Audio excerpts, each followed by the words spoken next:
So I think we can get started now. Good evening, everybody. Thanks for accommodating us with this change in date. Does not look like we'll be having to do that again, as the library board has graciously agreed to move their meetings to the third Wednesday of the month, so we can go on having our meetings on the second Wednesday. And tonight's meeting is going to be chaired by Tom Murphy, the vice chair. Our chair, Kate Rogers, is on vacation. So take it away, Tom. Thanks, Sean. Good evening, all. Meeting is called to order. As everybody had an opportunity to review the minutes of the July 8, 2020 meeting. Yeah. Are there any corrections or additions to the minutes of the July 8th meeting?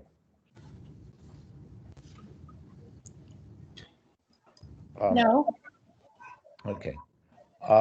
Hearing no others, I do have one under paragraph 4, project updates. The final sentence reads, Sean will research if NHA will have an on-site resident manager.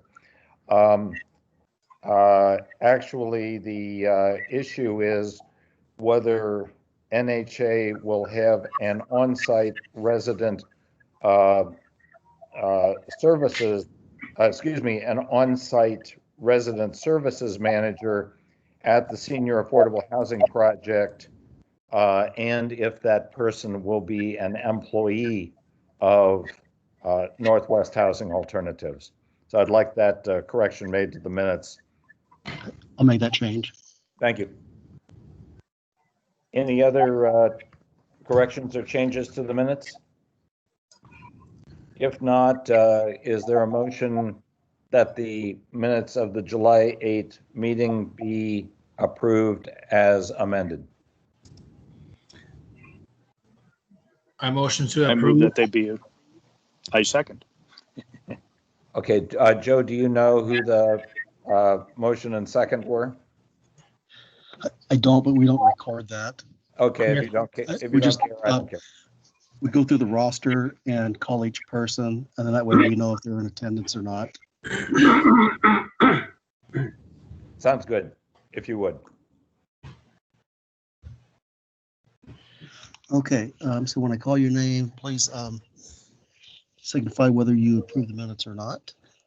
Angeline? Chris? Oh, thank you, Angeline. Chris? I approve. Scott? Approve. Renata? Approve. Terry? Okay. Ham?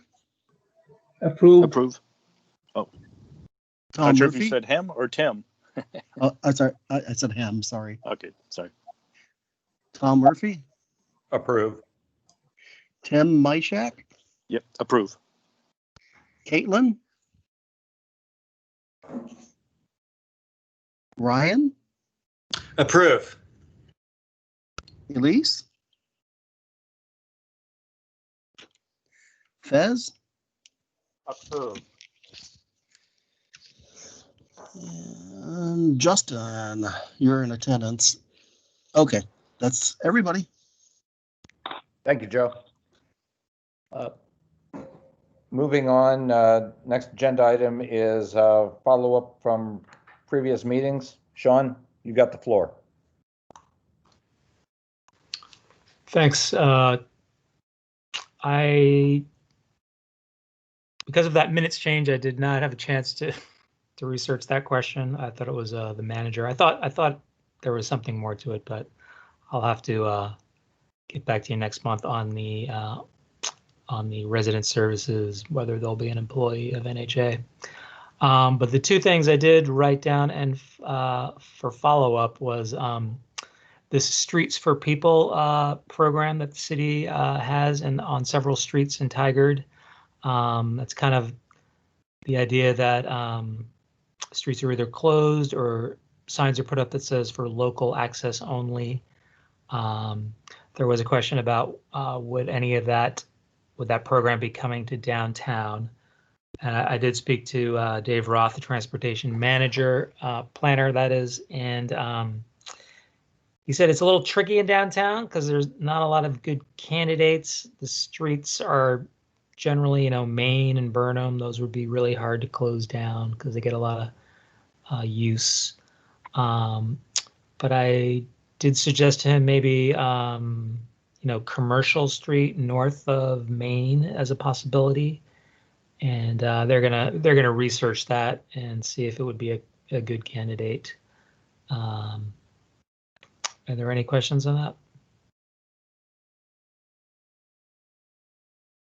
Great. And the other question I had written down was the status of the MUP grant application that was made to the U.S. Department of Transportation. So we do, in fact, hear next month. Lloyd Purdy, who wrote the grant application, is I think it's going to be pretty competitive this year, and so we're not highly confident we're going to get the grant, but who knows? We could be surprised. And we are looking at other alternative grants already. In fact, we probably would be looking at these grants even if we did get this Department of Transportation grant. So Metro Park bond money would be available next year for this kind of project, and so we're taking a hard look at that. Any questions about either of those two items? I guess one other thing I could follow up on is the City Center Futures project, which we made a presentation to the commission in June. We made a similar presentation to the TCDA board last night, and their direction is to explore doing a substantial amendment to the plan, which would be voted on by voters. And we will be doing some more work to to present a proposal that would have some new projects. And then the key decision, well, one of the key decisions is going to be how much we want to try to increase the maximum indebtedness. By Oregon law, we can go up to 20%, and there can be an inflation factor. So we could, we're able to expand the maximum indebtedness by 6.65 million. We can go higher than that, which I think we discussed at the June meeting, but that requires the agreement of neighboring the overlapping taxing jurisdictions, which in this case would be Washington County, Tualatin Valley Fire and Rescue, and the Tigard-Tualatin School District. So we're going to reach out to them, see what they're thinking. But I think, we're at least going to expand it by 6.65 million and potentially more if we can get the overlapping taxing jurisdictions to agree. Any questions on that?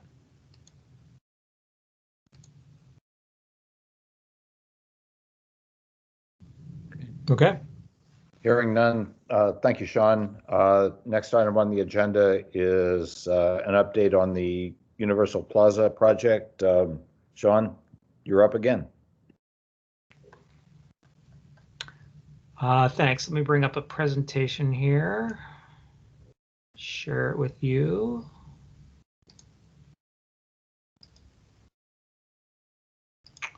So, yeah, we've been doing work on the Universal Plaza, and our plans have kind of changed a bit. Can everyone see my computer screen? Yes. Yes. So, Yes. great. Our original plans,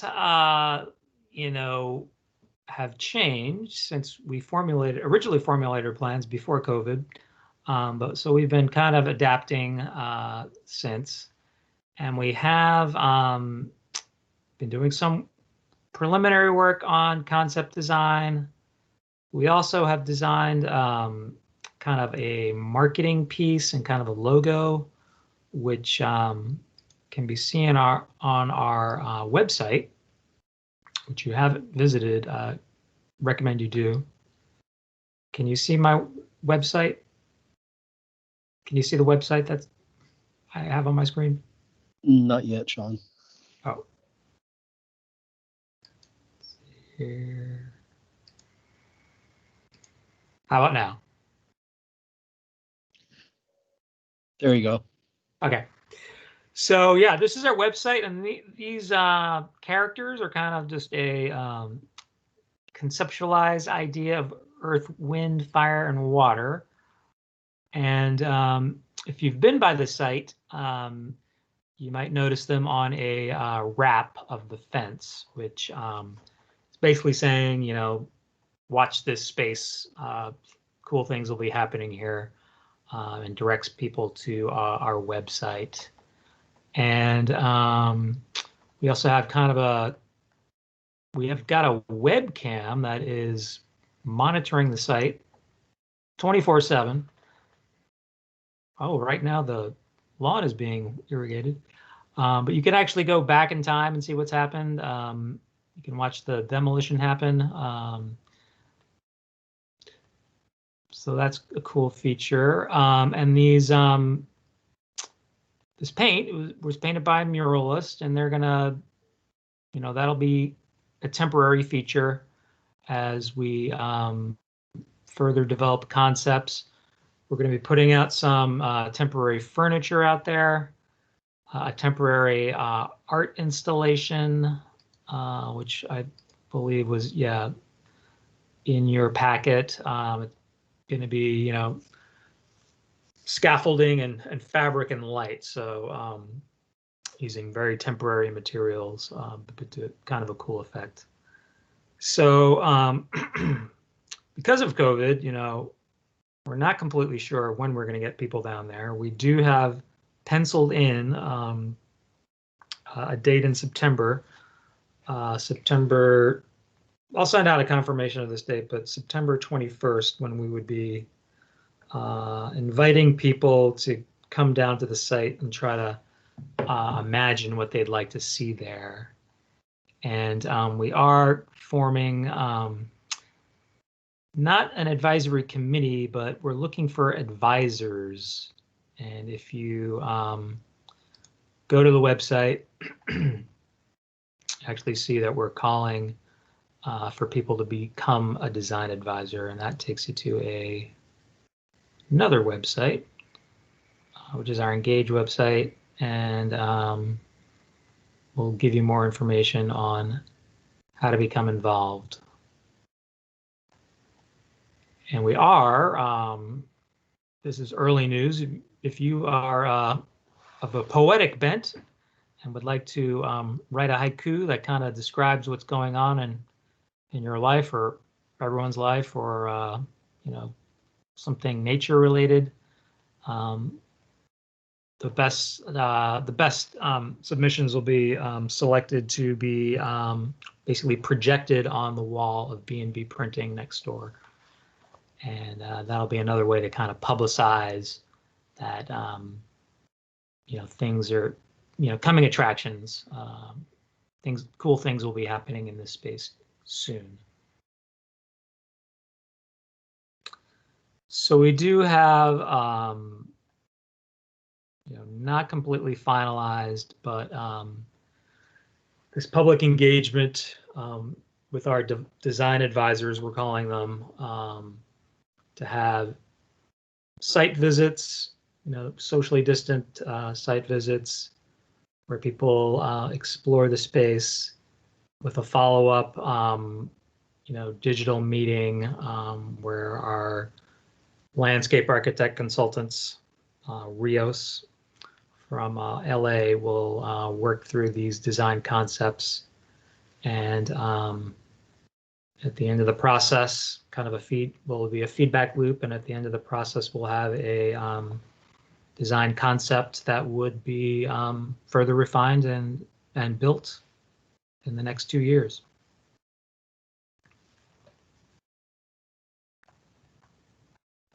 So the design concept process is about a 2-month process.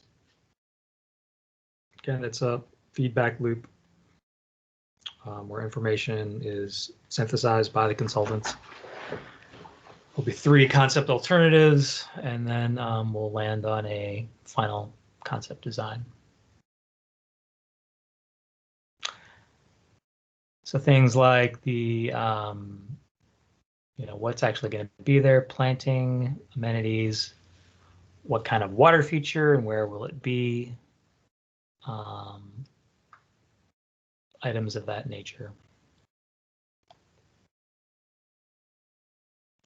And we will be going to City Council in early October to describe more of this process, and we might even have some sketches to show at that point.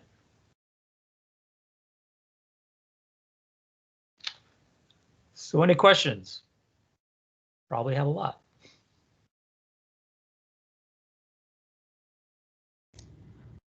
So Sean, if one of us were interested in getting involved in that, should we just reach out to you? Yes. We're looking for kind of a larger group. We're reaching out to communities we don't always have a lot of contact with. People who are living in the downtown now, business people, but definitely current committee members are people that we want in this design advisory group. So if you are interested, you can either tell me or you can fill out that. I believe that website leads you to a form where you can nominate yourself. Great. I'll go that route. Thanks. Okay. It sounds cool. Sounds like something that'd be really fun to be a part of. Yeah, and it's a little bit of a struggle with this current situation. We can't do a lot of the things we had planned, and even the typical way of doing things, we can't do. But we have. I think Zoom has some capacity to do. If you were in that downtown vision, I think most of you were actually the downtown vision workshop. We were able to do breakout rooms and all that. That's kind of a cool ability, maybe a good point of doing remote meetings like that. So great. And you may have said this, but what's the time frame for the commitment to the group? it'd be just about 2 months. So a little bit accelerated. Yeah. When would it start? Sorry. So September 21st has been penciled in, but don't take that to the bank yet. Okay. We have to. There's a few things that we need to get straight, but that's been penciled in. Okay. Thanks, Sean. Sure. From my perspective, it would be very desirable for the TCAC to have a representative on that advisory group. And it also seems to me like, Ryan, this is right in your strike zone. So I very much appreciate your willingness to get involved. I have every confidence your application will receive the most positive attention. Thanks, Tom. That's very kind of you.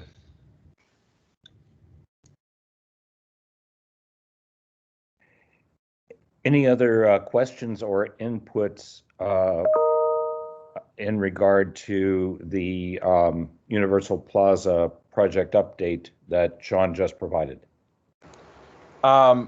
This is Justin. I was just wondering if we have to move forward with making plans under the COVID-19 regulations when planning what type of activities and such that's going to be at the Universal Plaza?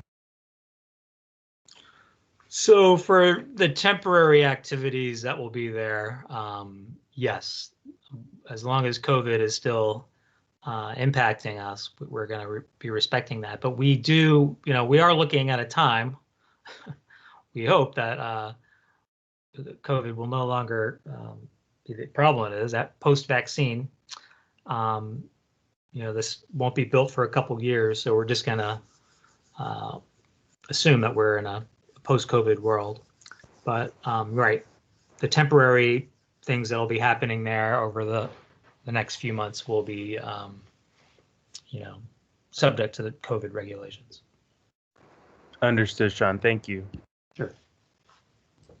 If I could just add one other thing to that, I think, given everything that we've been going through, I don't see how the pandemic couldn't on some level inform the way that the plaza takes form.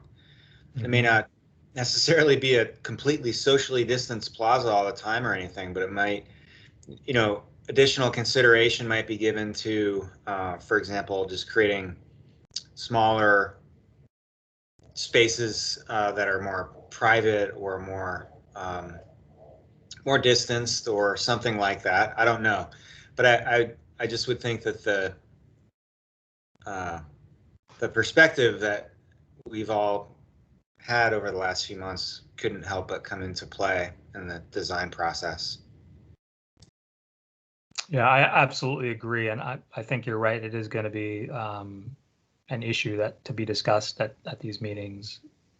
That even in a post-COVID world, there will be some, recognition of what we've been through, and if there are future pandemics, the ability to keep on using public space safely is definitely going to be an issue.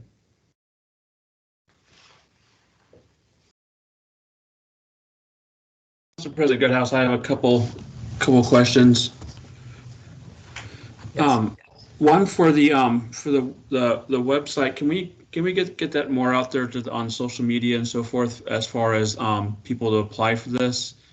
And and you're mentioning someone from this committee would be great. I remember during the council discussions, and I thought I'd just do this rather than when it comes to council, but we were wanting to make sure we get someone from the TDA, the chamber, maybe farmers market, school district, different groups, make sure we kind of have everyone from those different groups. Maybe that's already listed as far as some of those areas that we're going to have people in there, but really promote this on social media. And then the other parts, I don't know if with that live camera, I think it's kind of hard for people to find. I don't know if there's a way that we can get Kent White or something like that to maybe post that link out there on social media more so people can see what's going on. And lastly, I heard that that banner you're talking about that was on the front fences, that in about a week that those fences will be gone, but there's maybe a possibility that we could move that banner so it kind of goes against the siding or the side fence where Stevens Marina is, in a sense, cover up all that stuff that's on the other side, but also still keep that banner up there so people can kind of see it and see the link to the website. Yeah, I'll take your last question first, and yeah, that is the plan to move the fencing over against Stevens Marine with the banner to block that at present not great view. There's also a guard dog there and a compressor running frequently, so that'll be an interesting issue to deal with. But anyway, yeah, that is the plan to keep that banner against Stevens Marine. And for promoting it, yeah, I will talk to Kent and our community engagement specialist to make sure it's getting out there. We do have some kind of categories of people in mind that we want to serve as design advisors, and of course members of the TCAC and the TDA and school district, and as I mentioned, people from disadvantaged communities and people who are living in the downtown right now, and disabled representatives, all the potential users, all the categories of people who are potential users, we want to try to have represented in this group. Yeah, that'd be, and someone probably from the high school or maybe a youth counselor. And I don't know if we ever discussed, but I don't know if it would be good to even have someone from council just to kind of make sure that we're all staying, have that aspect in there too. I don't know what people's thoughts are on that as well. Yeah, I believe the plan is to have a council rep. I will double check that's still a plan. I know Okay. Councilor Newton is going to be interviewed as part of a video that is also going to help promote the space. Okay, yeah. So that'd be great. Get that website out there and then promote more of the that live link to that feed for the video so people can see what's going on. Great. Thank you. Thank you. Sean, do you happen to know if the Atwood Apartments have any type of residents organization? I haven't heard that, but they do. We had considered putting up a notice about this on their, or asking them to post a notice on like the in their common area bulletin board. Might be a kind of a natural constituency there. Agree. Any other input, questions, comments in regard to the Universal Plaza project?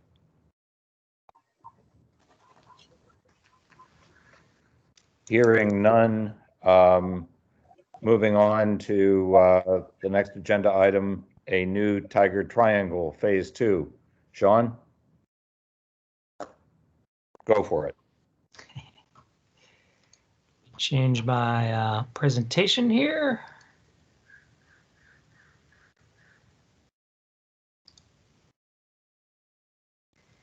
Everybody see that? Yes. Great. So yeah, Tigard Triangle, equitable urban renewal, or a new Tigard Triangle planning for equitable development. Been working for the past few months on kind of the phase 2. We developed a strategy, the criteria to rank projects. That criteria, we filtered it through all the projects that are in the plan, and the top projects were identified, top 2 being parks and affordable housing.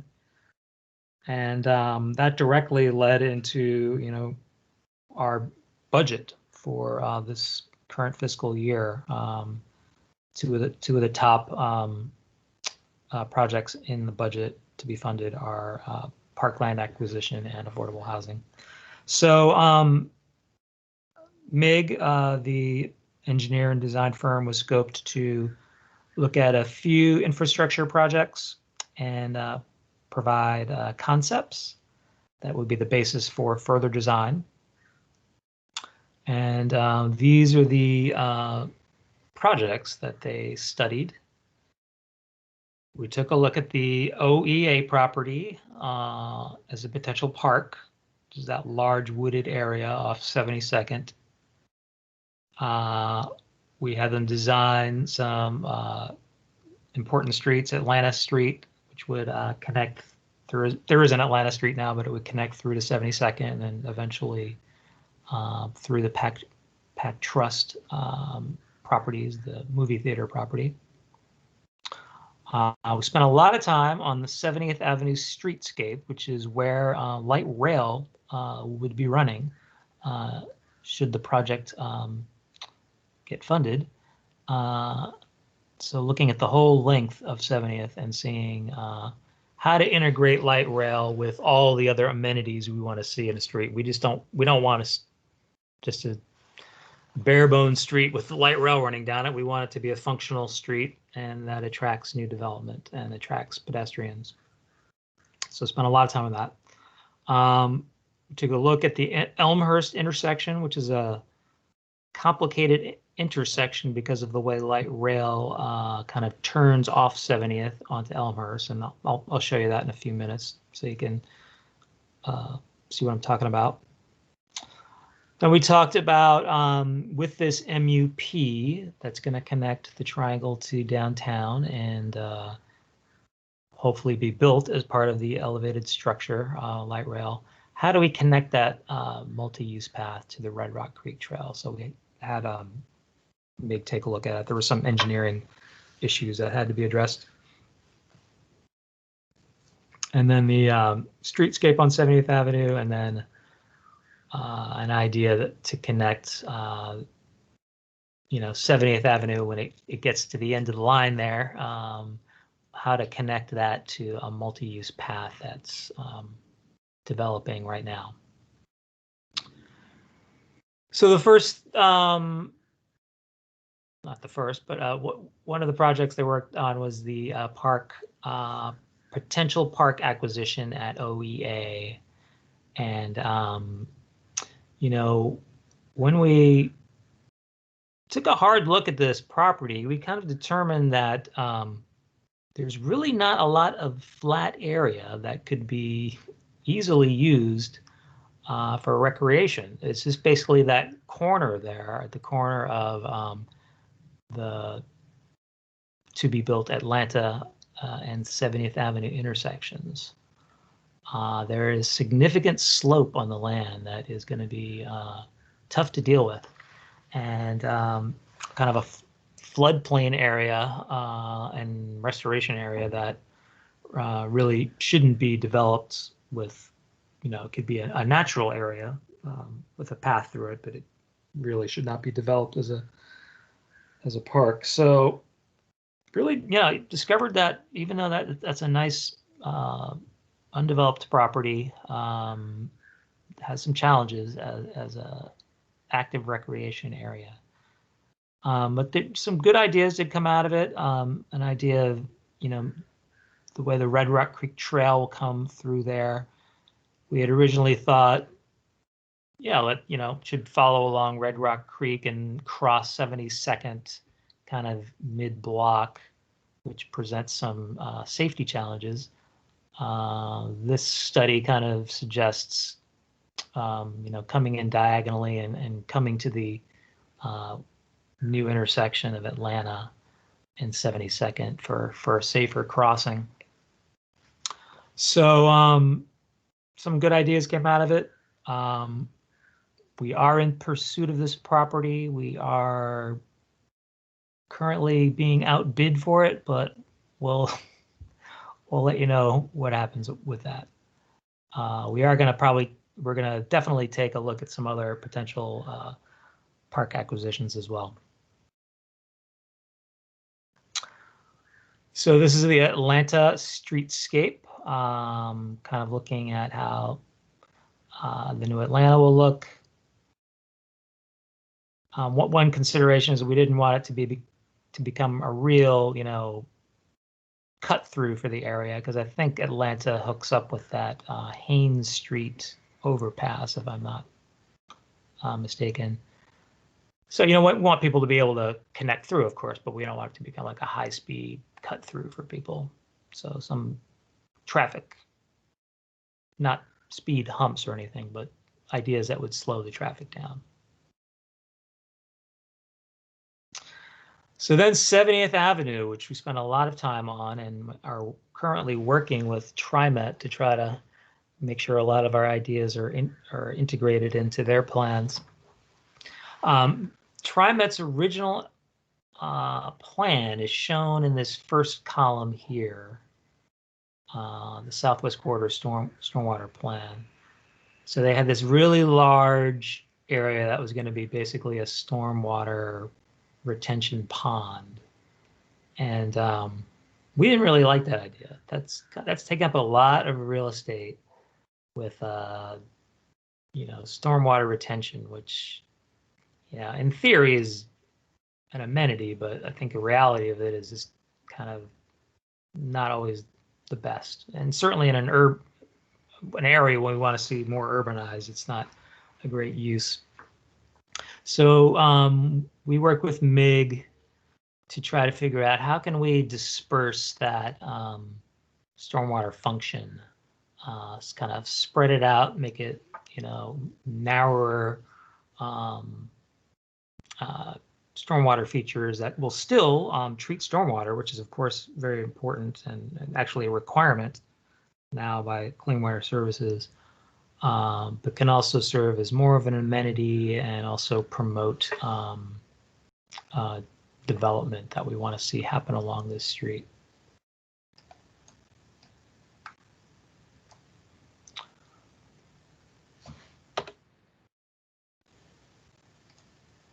So MIG studied some precedents, photos of other development that we'd like to see. See, this is kind of showing a bad stormwater detention facility.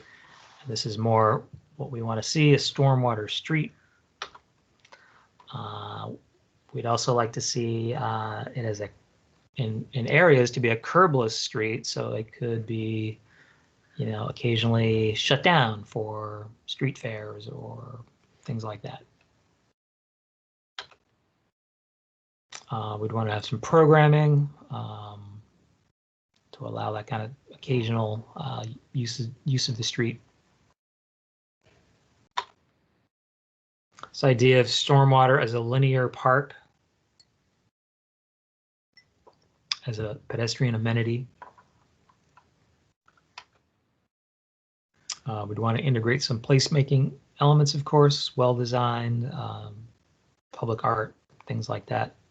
Art that could be even integrated into having a stormwater function.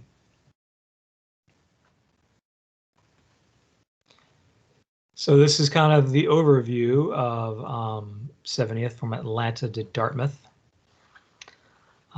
showing where the stormwater planters are, landscape area, pedestrian zone, and light rail running along the, what would you call that, the east side.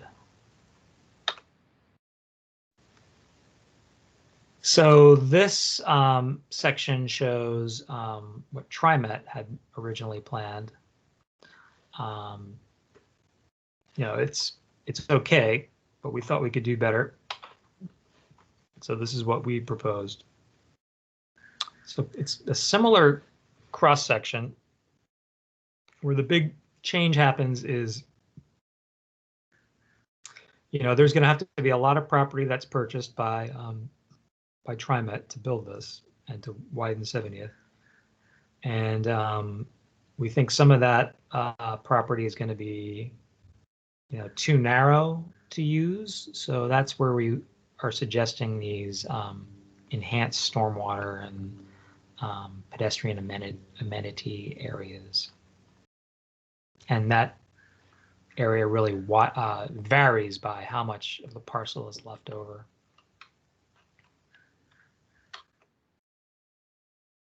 So this next few slides will show the different areas, and there's a theme carries through, but it's significantly different. Atlanta to Baylor, Baylor to Clinton, the north side, south side.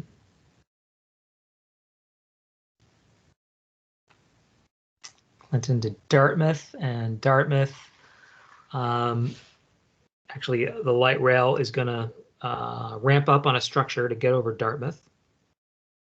So there's some challenges there, but we think this design makes it a little more friendly for pedestrians.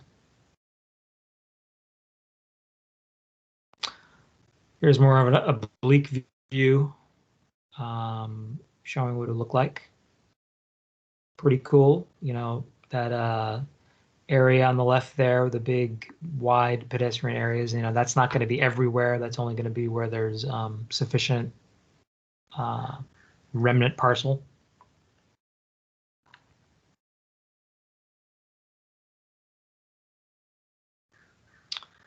So then we get down to Elmhurst. Light rail goes on an overpass over Dartmouth and comes back down. and there's a station at Elmhurst. And we worked closely with TriMet we didn't really care for the first layout of the station. We thought it really kind of precluded good transit-oriented development work. And Tigard staff working with Sarah Architects, we sat down with TriMet and we actually got them to tweak their plans and to make a much better design that preserves more area for transit-oriented development. And that's what's shown over here.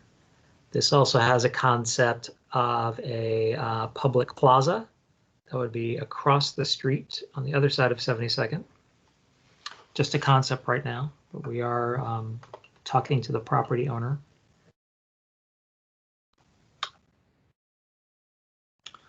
So we got into the nitty-gritty here. Talking about, this, I'll show you in a minute, but this is a very difficult intersection for cyclists and pedestrians. That required a lot of thought, and I'll show you that diagram in a second here. But yeah, pedestrian safety as they cross, 72nd is important.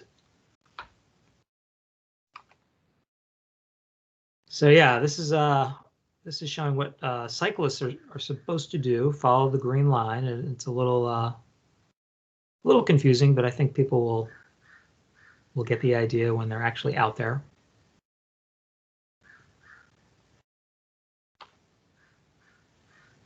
And that's an oblique view.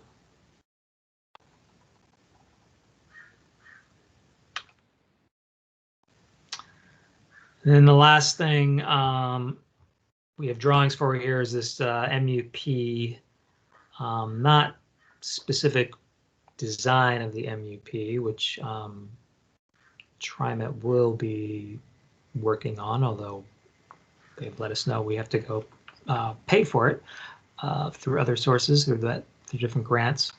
But this project just kind of looked into how does the MUP connect with the Red Rock Creek Trail, the future Red Rock Creek Trail. And just did some simple drawings. It kind of comes in behind Walmart there.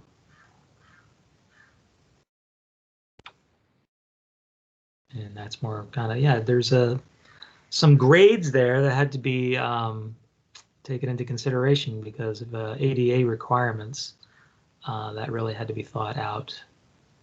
And I believe this is, this is a little distorted, this picture, but I'm confident that this meets the ADA requirements. So that was a lot of drawings. I probably should have asked if anyone had questions as I went through it, but I'm happy to take any questions and go back to any slides that you want to see again. So this is pedestrians bridge that goes over to 17? Right, the multi-use path, we call it, pedestrian and bike, that would be built next to or attached to, we hope, the overpass that's being built for light rail. Okay. Sean, Elise is unable to talk. She she had a comment about the stormwater planning. She said that will help give us green spaces, and she loves the linear stormwater park ideas, benches and art. And she loves seeing the bike pedestrian path aligned with the overpass for light rail. Great. Hi, this is Justin. Yes.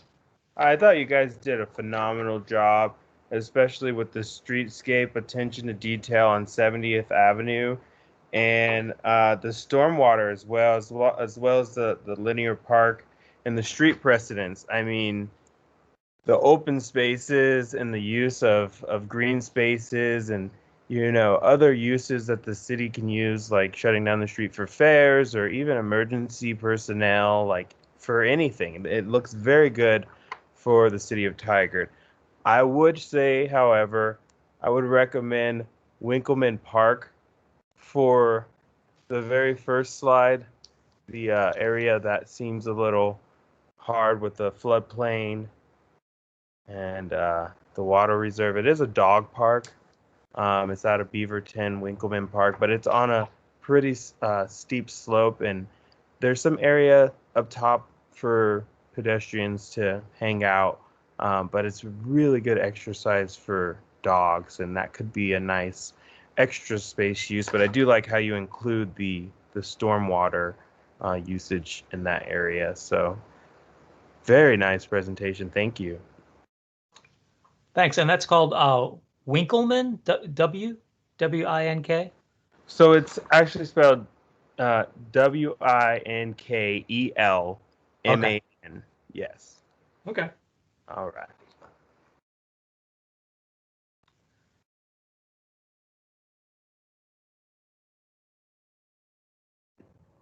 Are there any other questions or comments in regard to the new Tigard Triangle Phase 2 presentation?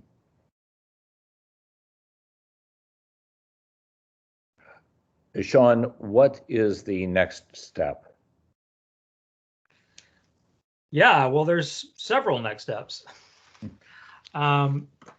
So in terms of the parkland, we are pursuing this property. We're not confident about, not confident about whether the person who's outbidding us is actually going to be able to build what they think they can there.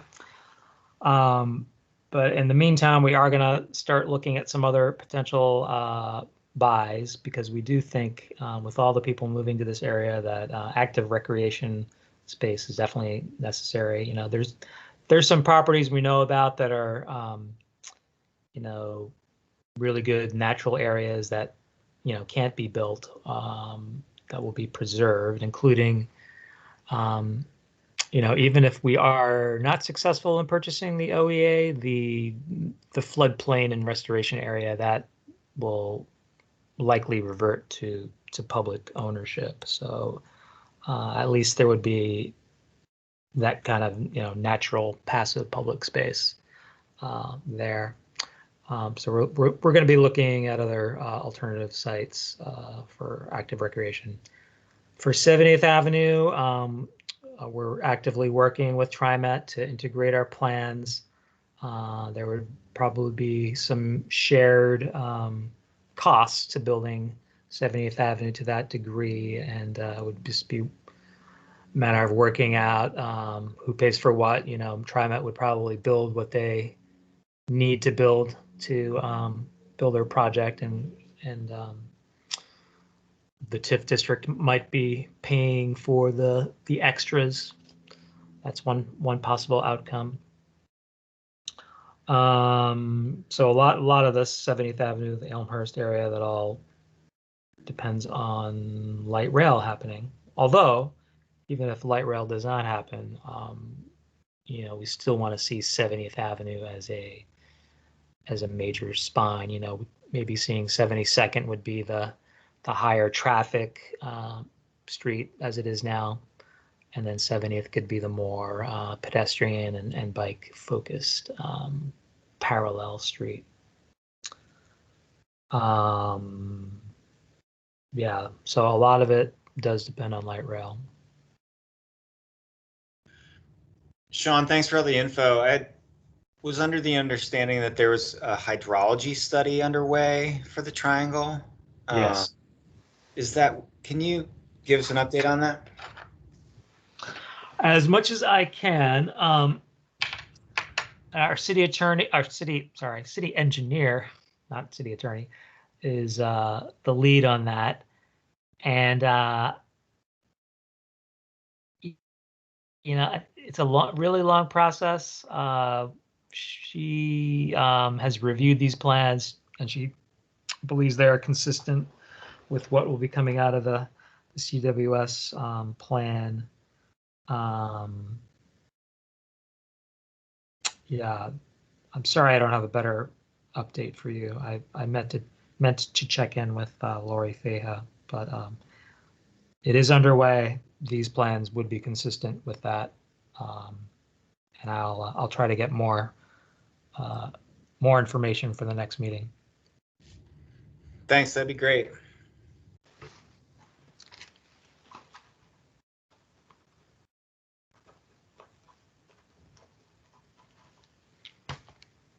Anything else?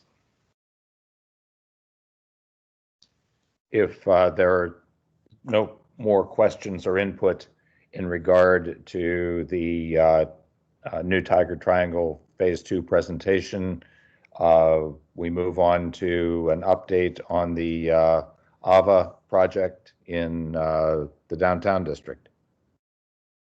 Sean? Yes, let me bring up a new visual.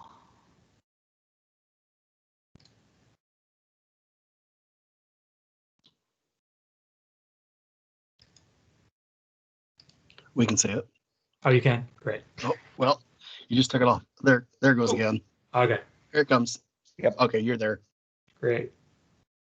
So the project did hit a milestone in that with the extension of the DDA that we did back in May, we said we wanted to see an interim financial plan that shows, you know, the pro forma, who their likely lenders are, sources of equity, things of that nature. And they did submit it on time. And we had our real estate advisor take a look at it, look under the hood, and he thought it looked good. They don't have the loan secured yet, and that's because they have a few final items on their structural engineering list to do before they can get issued building permits. But I believe that's days away. Once those permits are issued, then it's taken out to a cost estimator who estimates the cost to build the project, and that information goes directly into the loan agreements that they are negotiating. They do have two lenders in mind, and we have letters from those institutions that said that they are talking to each other. It's non-binding letters, but it was good to hear, good to see that. You know, one would be for a construction loan. Those are typically the riskier loans, and then the permanent financing. So two reputable institutions. And they have been working more on the architecture and have some, you know, pretty refined drawings that were included in your packet. I think they've come a long way on the look of the building. I think it's looking pretty good as it is. Still, the plan is still to have the retail on the bottom, with Ava taking 3 spaces, and then some office space on the second floor, and the rest apartments. And parking to be provided a tuck under situation under the building. So they have until November 12th, I believe is the deadline for the final finance plan, where they show us all their loan agreements and everything, and that's when they can close on the property.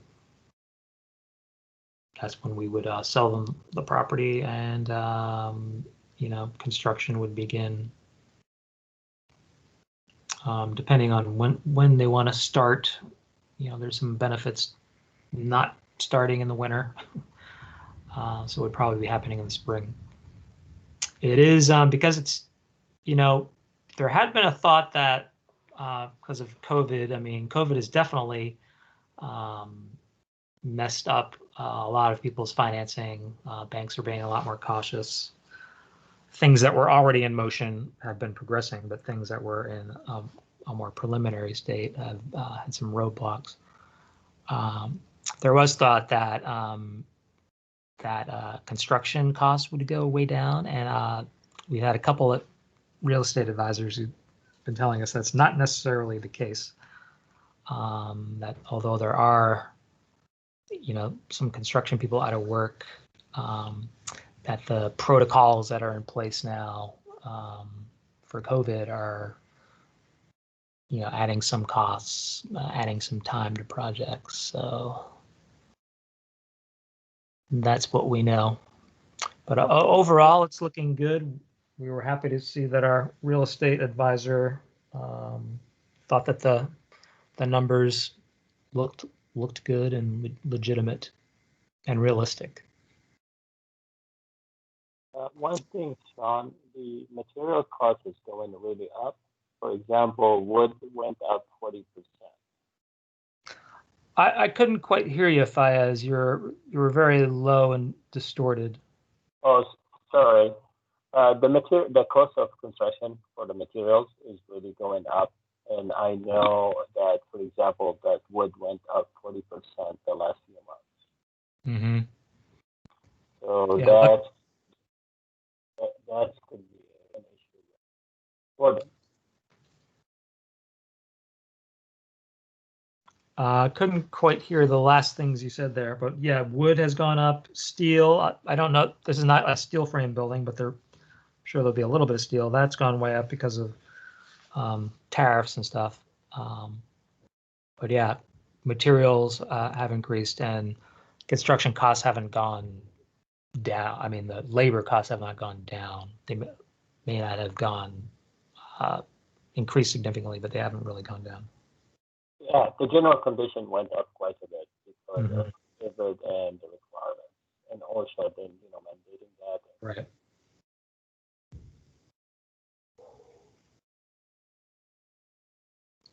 Any other questions, comments?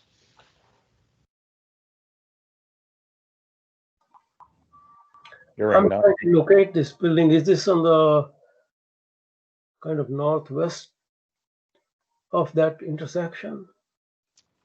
Yeah, there's two views.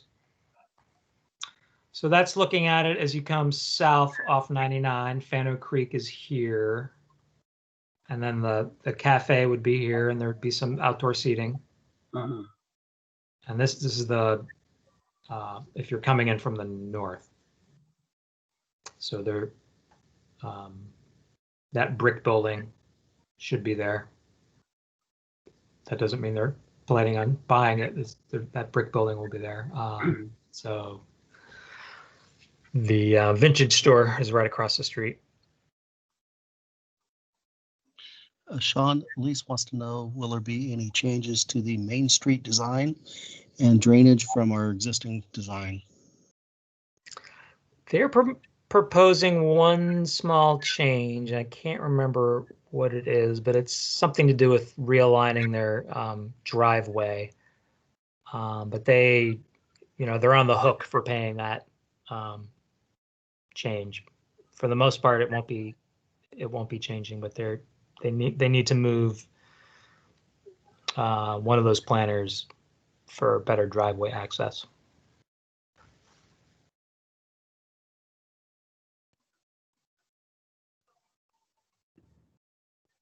Are there any other questions or comments in regard to the AVA project in downtown Tigard? Yeah, I had just a couple short ones. So there are a couple large trees along Fano Creek, along the western edge of the property. Are those going to be retained, or do you know? That's my first question. And then secondly, do you have a plan view of the project? Did I just miss that, or? I did not include it in the packet. I can send that out. We do have that. As for the trees, we did have an arborist go out there, and I believe the larger tree will remain.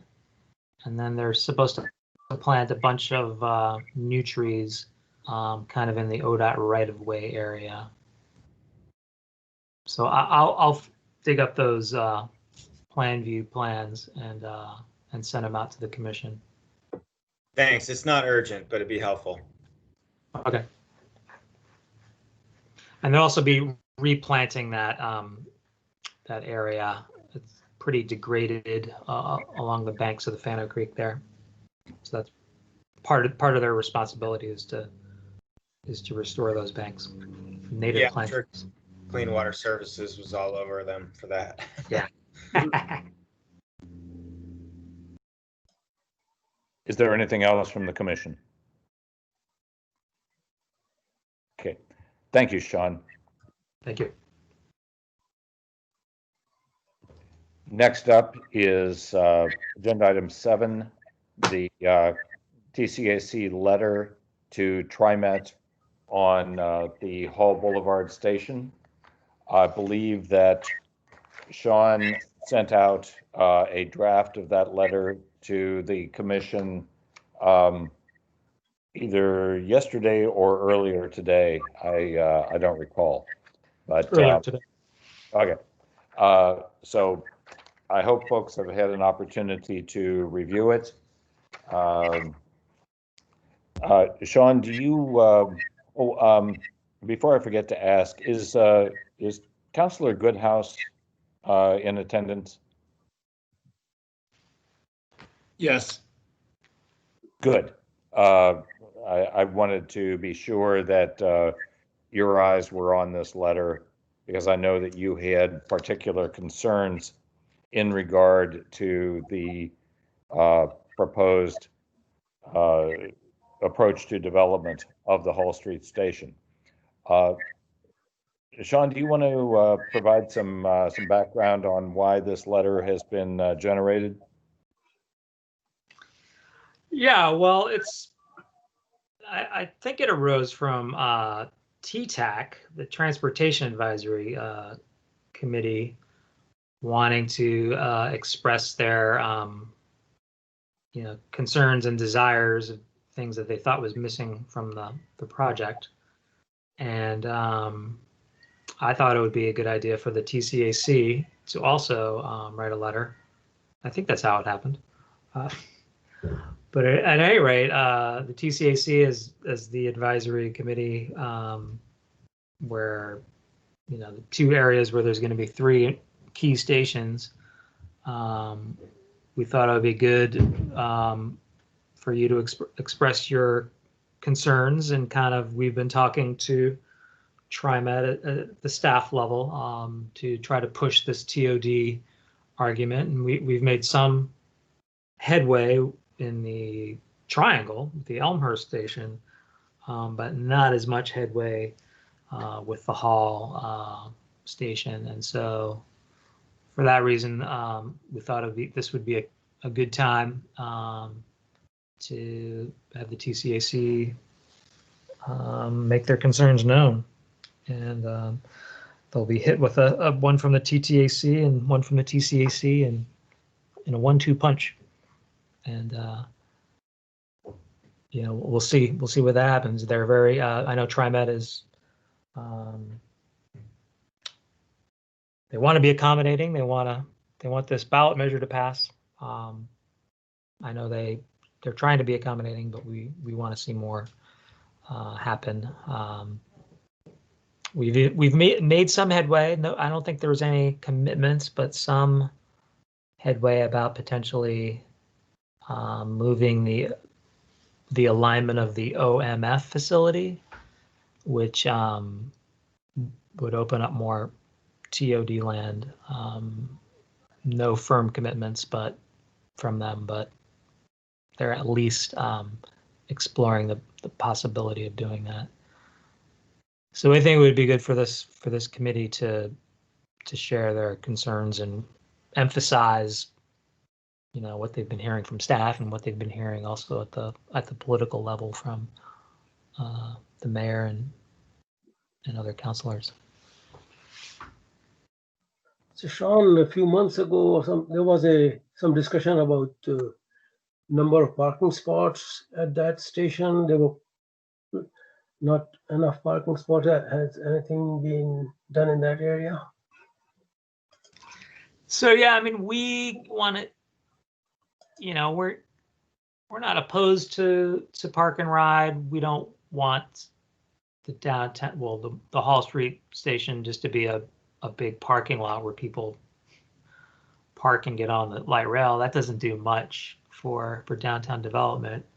But we're okay with, you know, with sharing a facility that would, you know, possibly be a structure that would have some stalls for park and ride, and then the other stalls would be for, you know, either residents of new housing or employees in new employment development.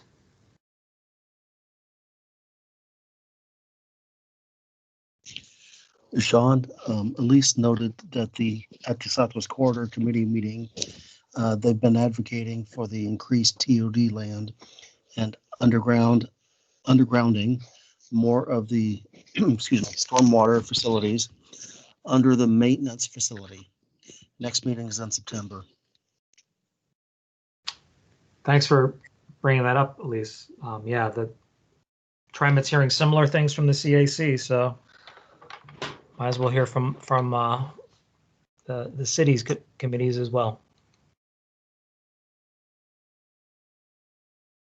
Sean, can you remind me again, how far is the Hall Street station from connecting bus services? Because as I understand it in the letter, we say that the bus terminals in downtown Tigard is not going to be moved.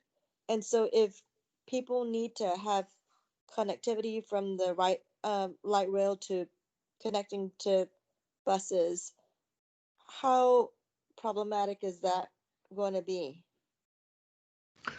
Well, it's about a third of a mile from the transit center to the new light rail station.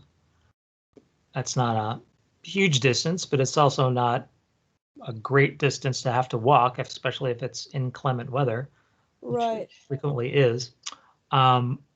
So, you know, at the very least, if we're gonna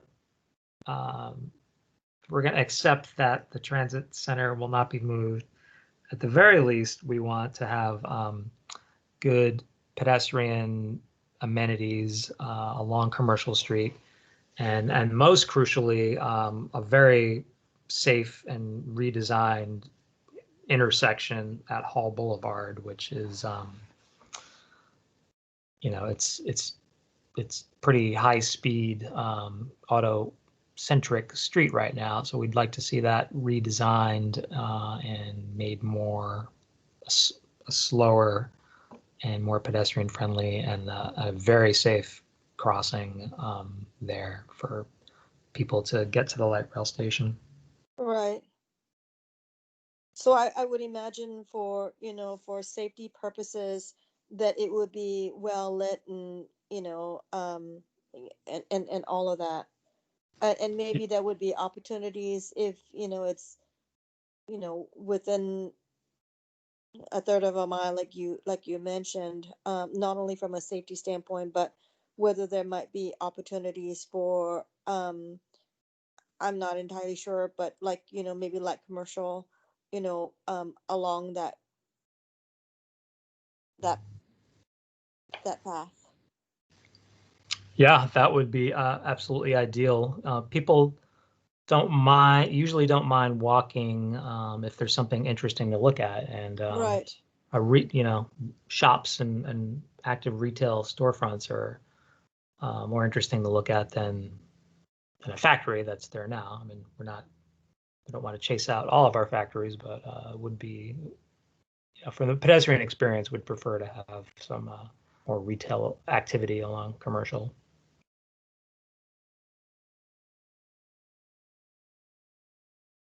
So yes, at bare minimum, you know, we're talking lighting and pedestrian amenities and a safe intersection. But we want it to be, you know, not only for the people connecting from transit, but just from the people who are going to be living downtown and riding light rail. We want to have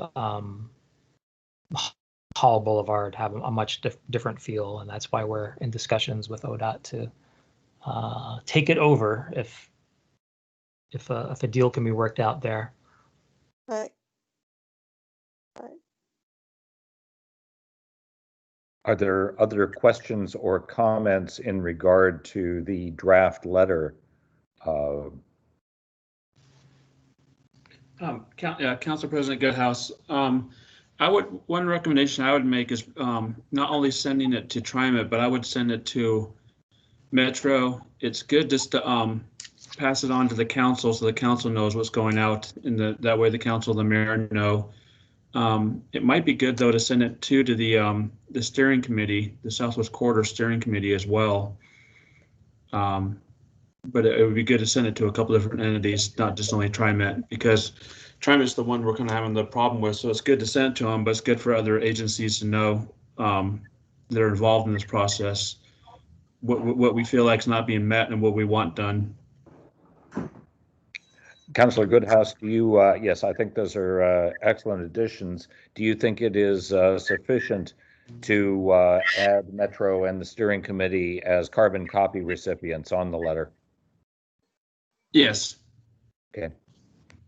Along with the council would be good. And I can't think of anyone else offhand. I don't know if Sean has any recommendations. I don't know if we want to go anywhere the federal government at all or just stick to the local ones, but I think the Metro and the steering committee are definitely needed at the minimum. Yeah, I think those are two good solutions, Metro and the steering committee. And council, we were going to include this letter in a council packet as well once it was signed. Yeah, okay. Speaking of, in the draft letter, I think one correction that should be made is the name of our bosses. I think it's properly the Town Center Development Agency, not Commission. Ah, good catch. And in that form, it is already going to be CC'd to council wearing other hats. Right. Are there any other questions, corrections, additions, editorial comments on the draft letter from the commission? Yeah, I had one smaller thing and one kind of more general comment. So under the first of the three concerns, looks like it's the third sentence, says we want to be sure that development around the station support a wide range of services and amenities and make local commerce thrive. To me, saying that it should make local commerce thrive is a little strong. Yeah. I don't know that it can make it do anything, but it can maybe facilitate thriving local commerce, something like that. So that was just a wordsmithing thing. The other more general comment was just that, back when the commission was discussing the Hall Street station and kind of reluctantly agreed to support it, I think there was fairly broad recognition on the commission that it was not our first choice by any means, that there was a lot of lost opportunity by avoiding downtown proper, and maybe with plenty of good reason. But I think the letter could be a little stronger, maybe in pointing out that the Hall Street station was kind of a consolation station, for lack of a better term, and that downtown really is needing to adjust down to Hall as a result. So I think TriMet's involvement in facilitating that kind of TOD is just so critical, and I think the letter could be a little stronger in stating that.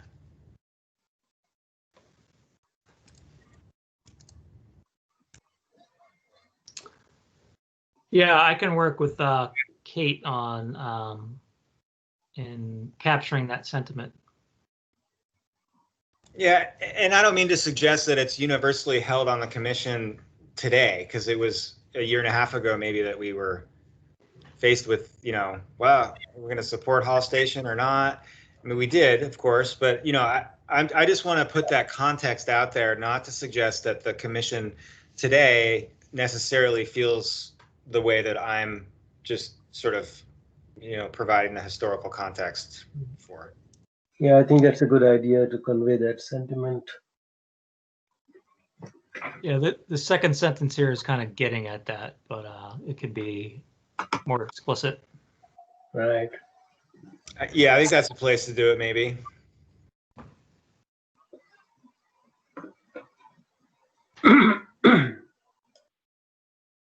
So maybe this is a dumb question, but can you remind me the locations of these stations? Is that now a done deal?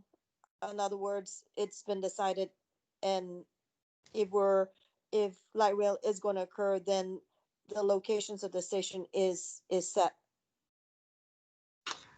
Yeah, pretty much. I mean, there's some fine tuning that can happen, as we saw with the Elmhurst station. But yeah, in general, it's going to be 68th Elmhurst, Hall, and then moving south to Bonita and Upper Boones Ferry. Okay, so I understand that the design of the stations, there might be some opportunities to influence what it looks like, but in terms of the location, that's the ship has sailed on that. I just want to kind of confirm that in my own understanding. Right, that's confirmed. I mean, there could be shifting 25 feet, 30 feet over is still, I think, a possibility, because that's kind of what we're talking about with Hall. Right. But yeah, within that realm. So okay, thank you. very, very close by. We're not going to be moving it, quarter of a mile away or anything like that. Right. Thank you. Yeah. Sean?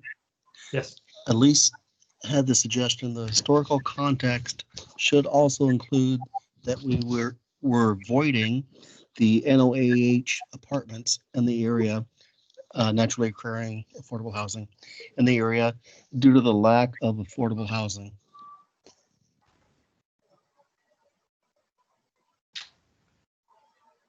Yeah, that's true, and that is kind of one of the reasons why we ended up on that side of Hall. I think that it complicates the message, though. Yeah, I mean, being the fact that it did end up on this side of Hall is, it wasn't our ideal location. We would have much preferred it to be in the heart of downtown, but there were several, compelling reasons. One of which being the, it avoids impacting the naturally occurring affordable housing that happens downtown, and also that that traffic concern with the light rail crossing Hall Boulevard multiple times a day. Although that really could have been addressed with an overpass.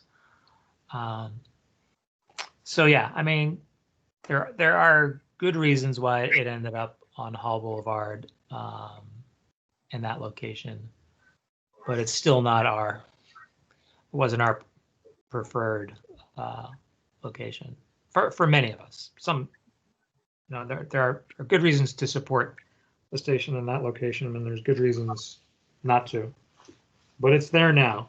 We should make it be the best station it can be by making it more connected to downtown and providing opportunities for TOD.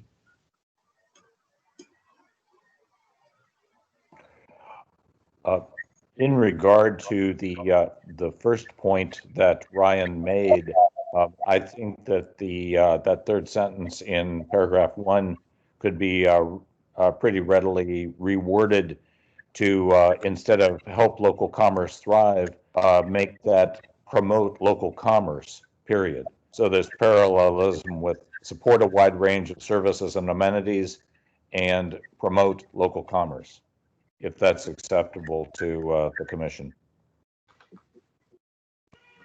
Ryan, does that get what you were looking at?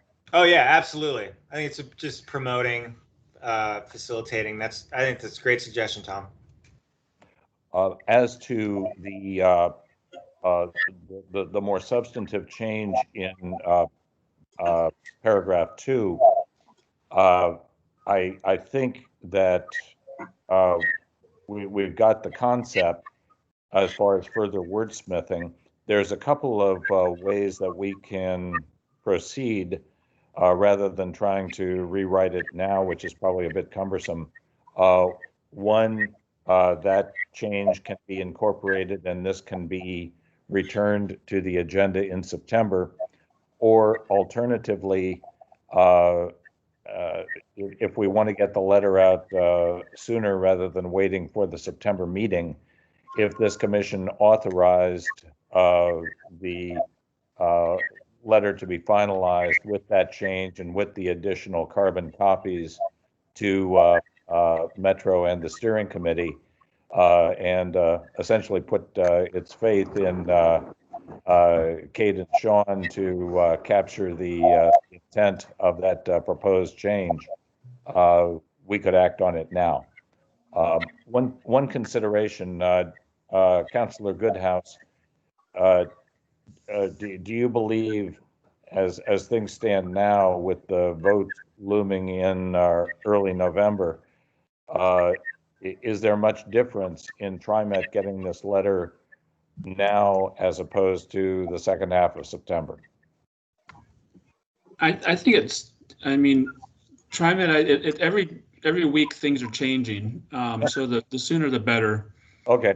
It's surprisingly changing, especially since Metro's taken so much heat too on the Get Moving 2020 and how that funding mechanism and everything like that. So it's good to get this out now.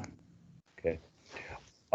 In view of that, members of the commission, are you okay with authorizing this letter subject to the rewrite to strengthen the point about what we've given up to get to the Hall Street station east of Hall Boulevard?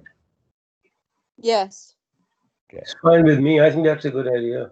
It should go out sooner than later. Is there a vigorous objection to proceeding in that fashion? Not for me. Hearing none, is there? No, I think that's a good suggestions. I mean, I think time is of the essence, and total confidence that Sean and Kate can finalize the language. Great. Thank you all. Then if there is not an objection, is there a motion to authorize Kate to revise the letter as discussed, finalize it, and send it to TriMet, to Metro, to the TCDA, and the steering committee? Yes, I make the motion to make that authorization. Okay. Is there a second? Second. Okay. It's been moved and seconded. Any further discussion? Hearing none. Joe, would you call the roll? What we can do on the motion, we can see if anyone objects, or see if everybody approves, and then ask if anybody objects. And then if you object, please say your name so I can record that. Otherwise, I'll just call it a unanimous vote. Yeah, good point. All in favor, would you unmute and say aye? Aye. Aye. Aye. Aye. Opposed? Say nay. Hearing none, Joe, if you would record it as unanimous in favor of the motion. Will do. Thank you. Thank you all. Liaison reports, are there any?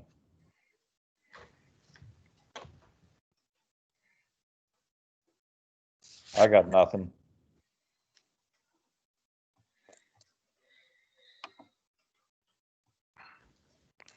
Okay. No liaison reports. Are there any non-agenda items?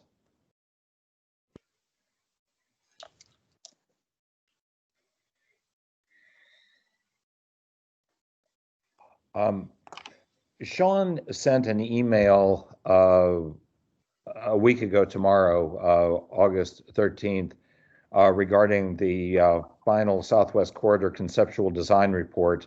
There was a link to that report embedded in his email. Sean raised the question of whether there was interest in discussing this final conceptual design for the Southwest Corridor at our September meeting. I posed the question whether there is such interest, given that that November vote is looming, and what that conceptual report looks like may change rather dramatically in about a month and a half after our September meeting. In view of that, do you want the final conceptual design report for Southwest Corridor to go on the September agenda or not? Scott, no, do not. Elise noted that at our September meeting, she will have more to report. Okay. Well, why don't, if it makes sense to folks, and please say so if this isn't the way you want to proceed, but perhaps we don't put the conceptual design report for Southwest Corridor on the agenda, but we anticipate that perhaps in liaison reports that Elise will be updating us on all things Southwest Corridor. Is that acceptable? Yes. Okay. I also believe that TCAC will be getting the presentation from TriMet, so I'm sure they'll hear a lot from a Tigard Citizen Committee in that venue. Great. Okay. I do note that while it doesn't appear on the agenda, Sean included with our agenda a pretty detailed bullet list of urban renewal project updates. Did anyone have any questions, concerns, or comments about any part of that update?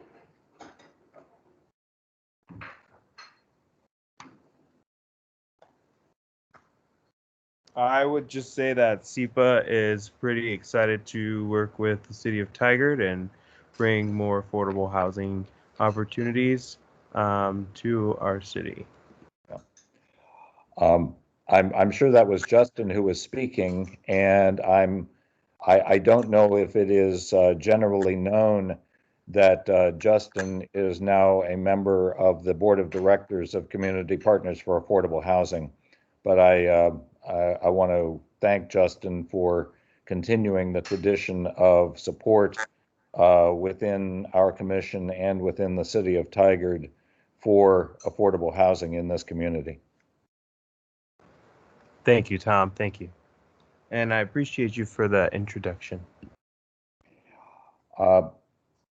Is there any other business, anything for the good of the order anybody wants to bring forward?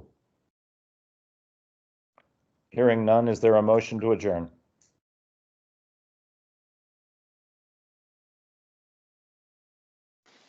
Move for adjournment. Is there a second? Second. If there is no objection, we'll deem it unanimously passed. Thank you all. Have a good evening. Thanks, Tom. Thanks, everyone. Bye, everybody.